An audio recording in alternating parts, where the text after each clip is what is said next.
Hi everyone. I thought it would be prudent to just take a quick look at LTCUSD for the Bitcoin briefing. This is Vimal here, and we're going to be just taking a very easy look. It's not going to be too complicated, and I'm going to try and compare it to what we've seen on Bitcoin as well. Again, very similar type of triangle pattern where the stock comes down August lows to about 49, and then you see an A, B, C, D, and potentially an E wave that we've just completed. If that's the case, be ready because you could see a big decline coming in. All we need to do is close with some decent volume below 47, and I think we can most likely see levels close to about 37.50 if that does occur. Like I said, this is a very similar pattern that you're seeing with Bitcoin. You've declined in a pretty much a straight 1, 2, 3, 4, and a fifth wave down all the way to the August lows. I'm not marking anything here. I want it to be very, very straightforward and simple so it doesn't confuse y'all.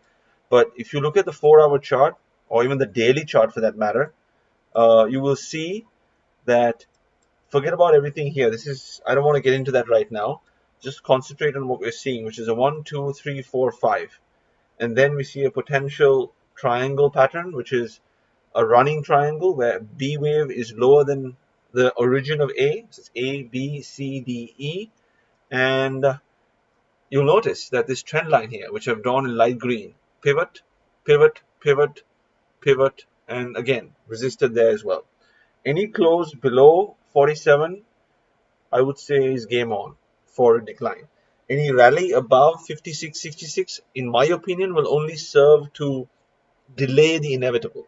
You will most likely see a test of 59 or 60 bucks, but I don't think it's going to get up above that. Any close above that, I will update you right away. And one more thing, take a look at the momentum as well, right? So if you look at just the relative strength index, right? The relative strength index continues to be in the mid range. There is no trend, which is very emblematic of what's going on with the triangle. You'll notice that the RSI has managed to hold 30 since August. Closing below that would be a red flag and would indicate that you're going to see lower levels, maybe even 37.50, which is where this channel would end up being met. And that is around 37 to 37.50 initially. I would think even 33 is entirely possible. So please keep that in mind. I will obviously update you all if there's any big volatility, big move that occurs. Thank you very much for taking the time to watch this.